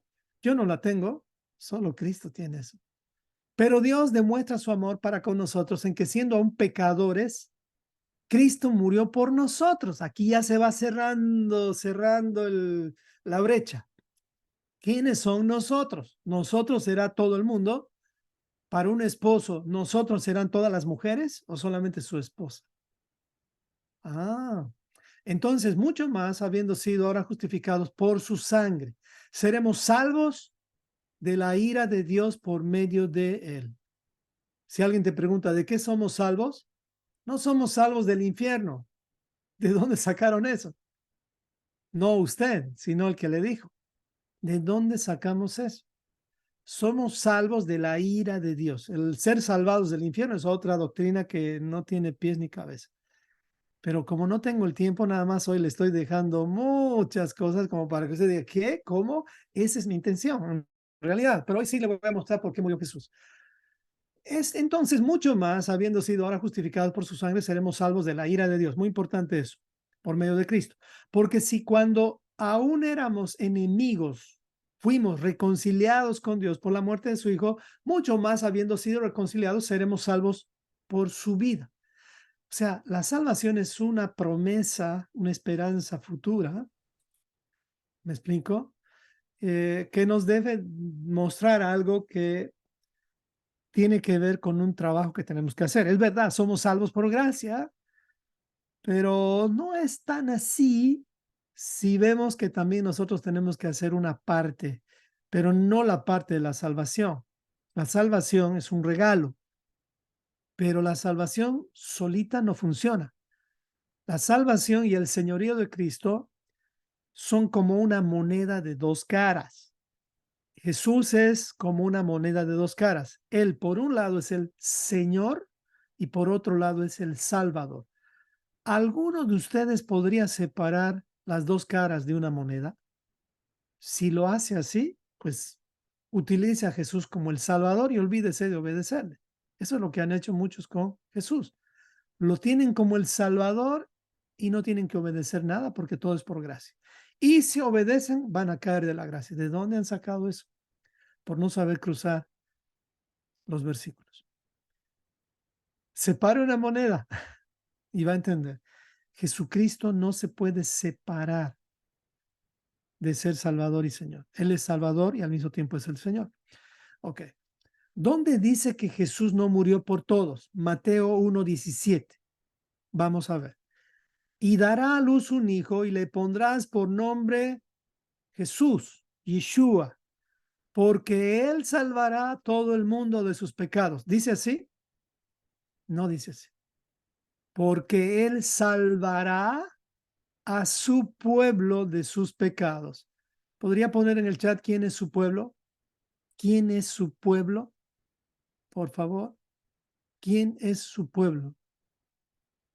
Es como preguntarle a un argentino de Buenos Aires, ¿qué se llama tu país? Pues es una pregunta obvia, ¿no? Su pueblo es Israel. Israel. ¿El Israel que está en el Medio Oriente ahorita? No, no, no, no, no, no. Ellos no son Israel, el Israel de Dios. El Israel de Dios. ¿Alguien sabe lo que significa la palabra Israel? Si lo puede poner en el chat. Exactamente. O sea, si tú eres Israel, eres gobernado por Dios. Tu pasaporte israelí no te hace ser parte del pueblo de Dios. Hasta los ateos y los gays tienen pasaporte israelí. No estamos hablando del Israel terrenal, estamos hablando del Israel que va a venir con el Mesías, el que se va a implantar en la tierra cuando todo sea destruido. Ok, estamos bien. A eso se refiere. Jesús no murió por todo el mundo. Aquí dice, porque él salvará a su pueblo de sus pecados. Cuando tú lees Juan 3:16, porque de tal manera amó Dios al mundo, dice, Es como abre las puertas al mundo en cierta forma, ¿ya? Pero más abajo dice quienes ya han sido condenados y ahí te das cuenta que no se está refiriendo a todo el mundo. Es como cuando, por ejemplo, un padre de familia, ¿qué dice cuando está en su casa? Bueno, todo el mundo vamos al restaurante. ¿Acaso está refiriendo a todo el mundo? Se está refiriendo a su familia. ¿Sí o no? ¿Alguna vez usted dije eso? Bueno, todo el mundo cállese. ¿Acaso todo el mundo se calla? No. Tenga cuidado cuando lee Juan 3:16. Porque de tal manera amó Dios al mundo. ¿Qué mundo? A la descendencia de Abraham. Dice que Dios aborrece al pecador. Recuerde eso. Dios aborrece a Nimrod. A Nimrod. ¿Sabe quién es Nimrod? El representante de todas las naciones.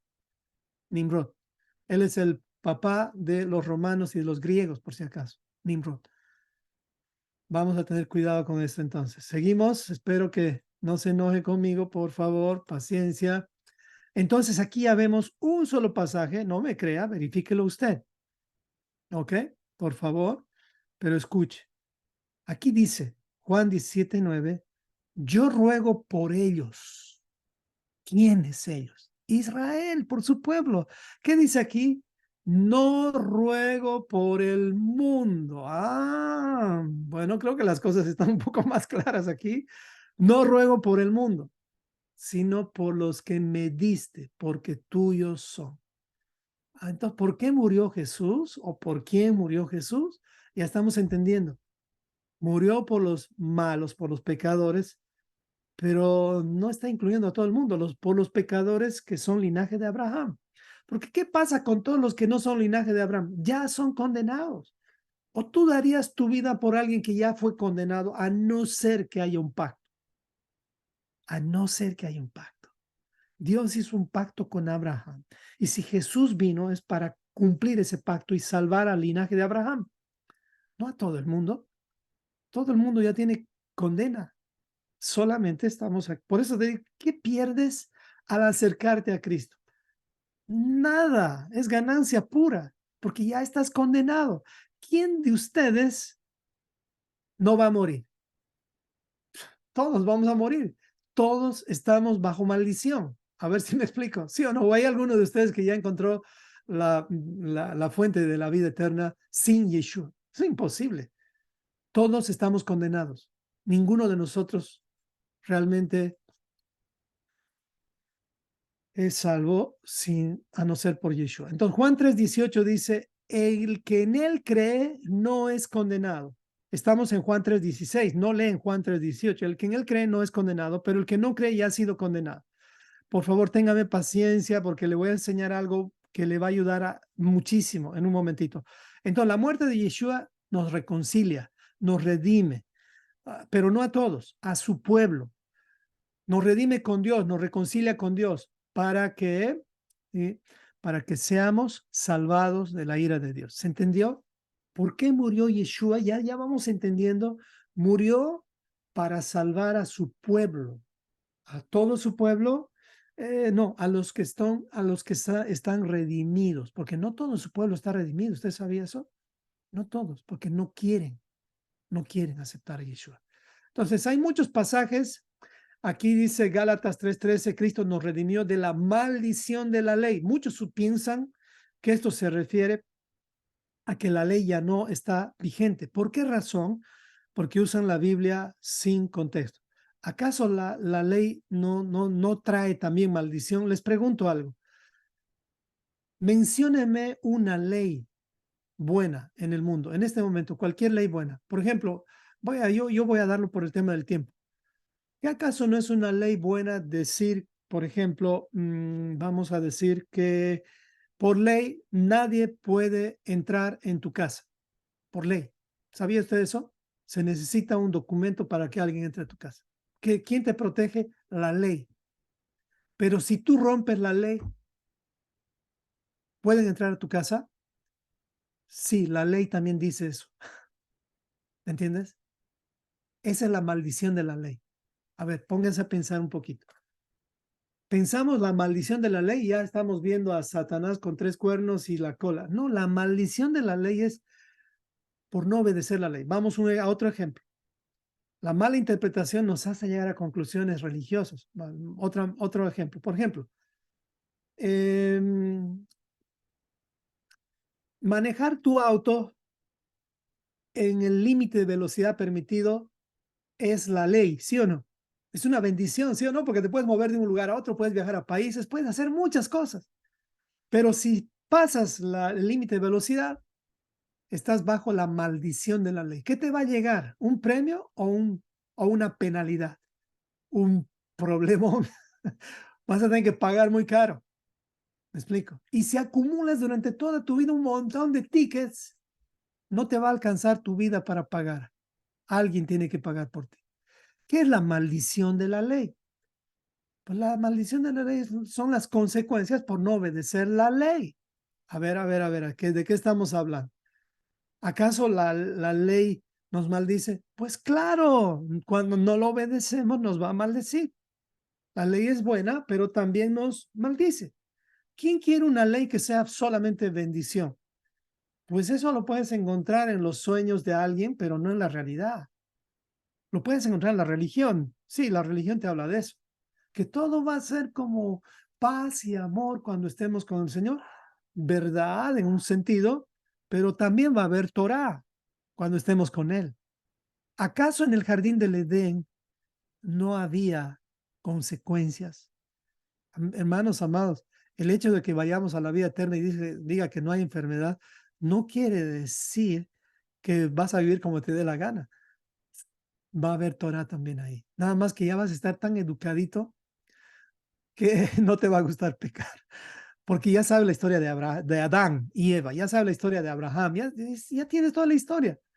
¿Quién quiere pecar cuando las cosas ya las haces por amor? Dice, no hay ley cuando alguien está en el amor. Y el amor quiere decir, yo obedezco por amor, yo guardo esto por amor, yo amo, yo hago las cosas por amor. ¿Qué policía te puede agarrar si siempre estás tratando de obedecer la ley? Entonces, Efesios dice, en él tenemos redención mediante su sangre, o sea, mediante su muerte somos redimidos, el perdón de nuestros pecados según las riquezas de su gracia. Dice, Salmo 137, oh Israel, no dice oh todo el mundo, esperen el Señor porque en el Señor hay misericordia y en él hay abundante redención. La misericordia es para Israel también. Si tú no estás en Israel, no estás en el camino por lo menos para entrar a este reino, más te vale no ser orgulloso y por lo menos estudiar. No te digo entrar, no entres si quieres a Israel, o sea, al reino de Dios, pero por lo menos ten una justificación y di, no, yo no quiero obedecer los mandamientos, quiero vivir así en la religión. Ya, entonces mi consejo, ya te dije, disfruta esta vida. No te pelees con nadie, trata de vivir bien. Por lo menos esta vida tienes. Dios es bueno. Ok, vamos ahora al análisis. Esto les va a servir mucho. Y con esto terminamos. Preste atención, por favor. Yo sé que el tiempo pasó. Ahora sí, con esto, si usted entiende esto, ha avanzado muchísimo en su vida. ¿Qué es la redención para entender por qué murió Cristo? Ok, vamos. La redención significa, o la reconciliación, es acción de comprar, pagar el rescate, liberar por precio. Recuerde, estamos en el tema del gran rescate de esta vida. Ese es el tema de este intensivo. Ok, vamos a ver una historia aquí rápida. Gobierno de Faraón, oportunidad y gobierno de Dios. Vamos a ver esta transición. Gobierno de Faraón es un gobierno y gobierno de Dios es otro gobierno. Hay dos gobiernos y hay una transición. ¿Ok? Hay una transición. Piense esto. Ahorita le voy a explicar un poquito más. Cuando Israel estaba en Egipto, cuando Israel, el pueblo de Dios, estaba en Egipto, no estaba todavía en el desierto, no estaban todavía en la tierra prometida. Cuando ellos estaban en Egipto, escuche bien esto, vivían bajo esclavitud.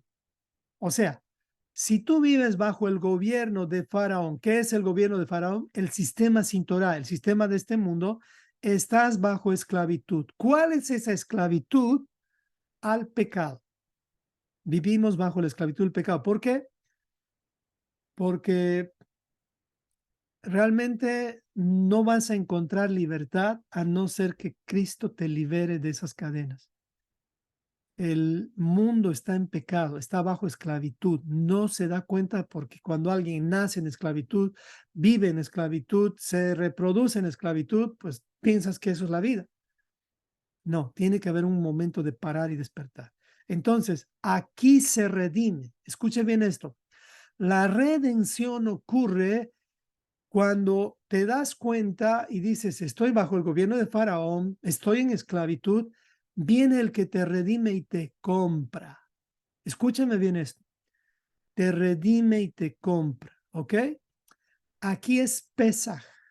Por esto murió Cristo. Escuche bien esto.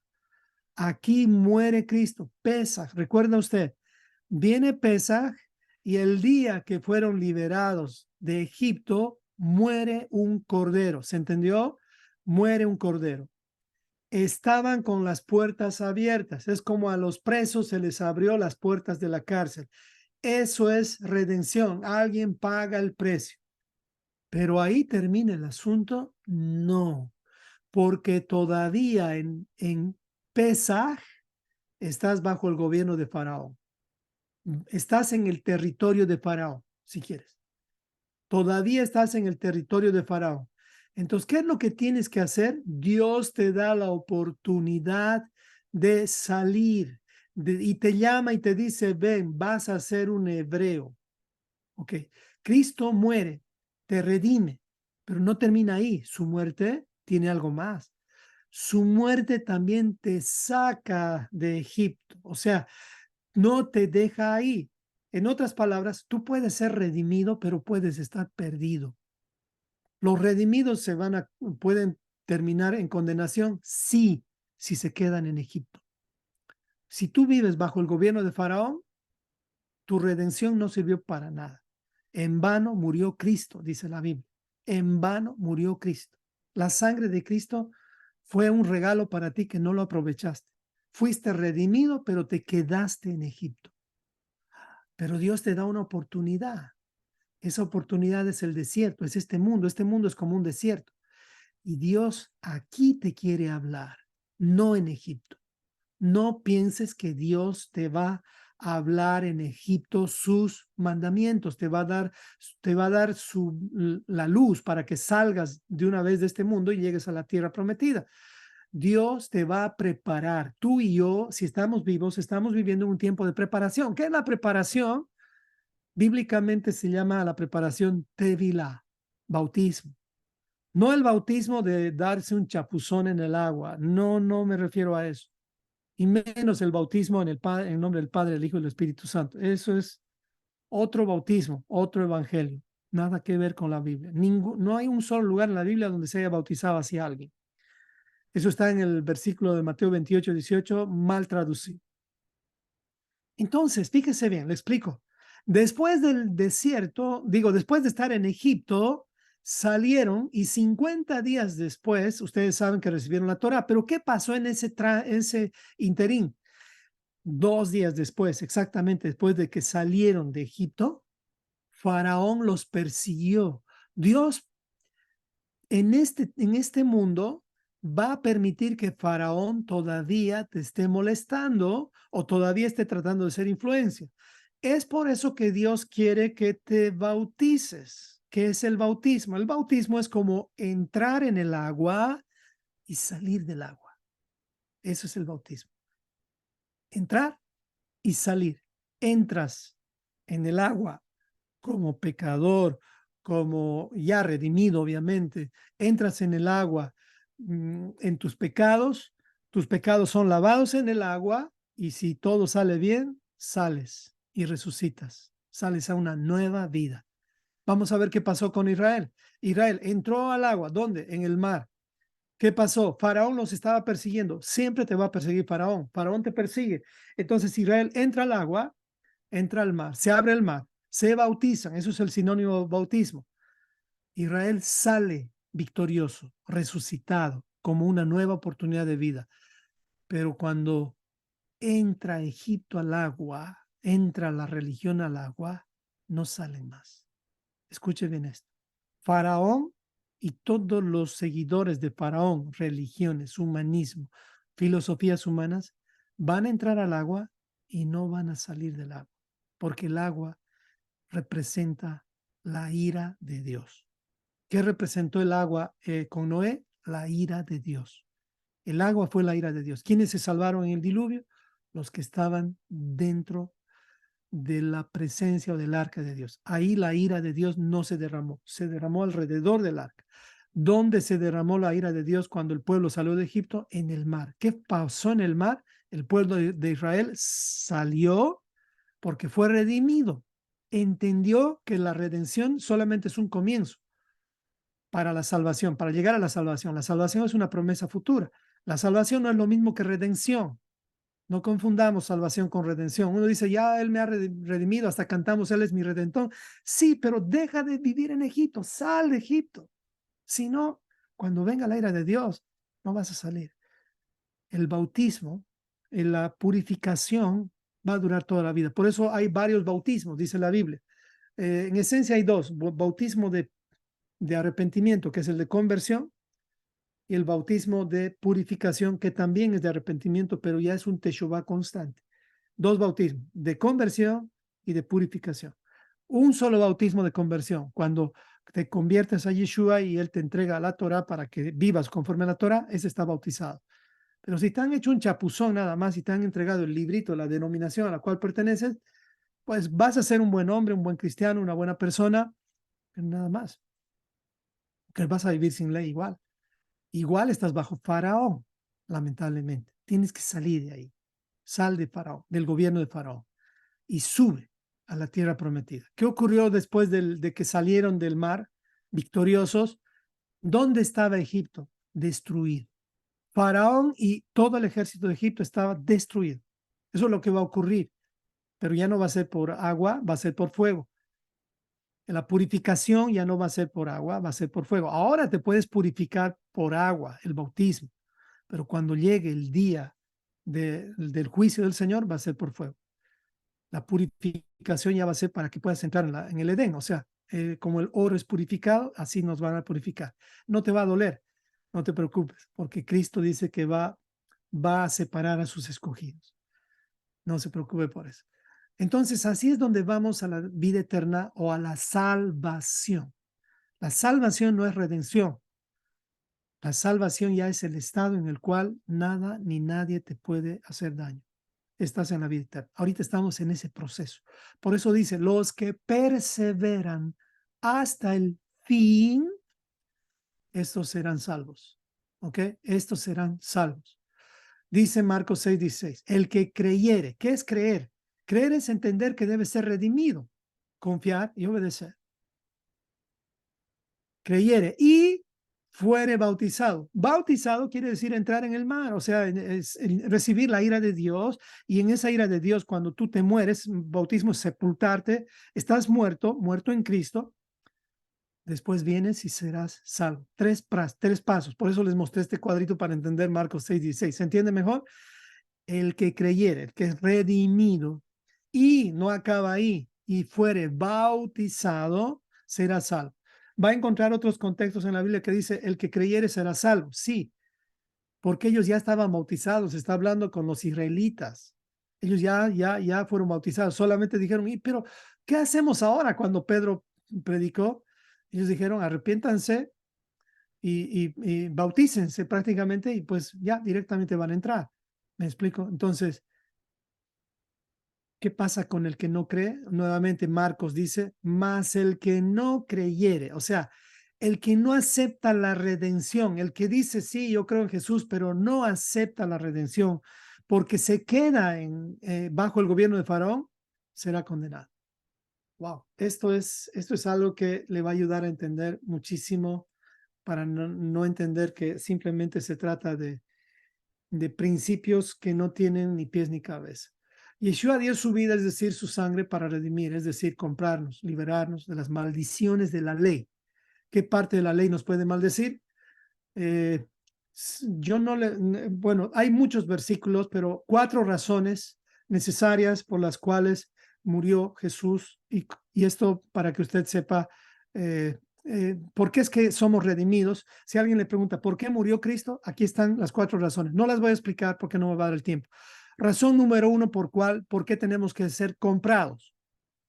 Porque hemos sido infieles por la esposa adúltera. Nosotros somos la esposa adúltera. Número 5 habla de eso. ¿Por qué razón Cristo tiene que morir para redimirnos? Porque Él tiene que redimir al asno salvaje, a Efraín. Nosotros somos el asno salvaje. ¿Por qué razón tiene que morir Cristo para que seamos redimidos?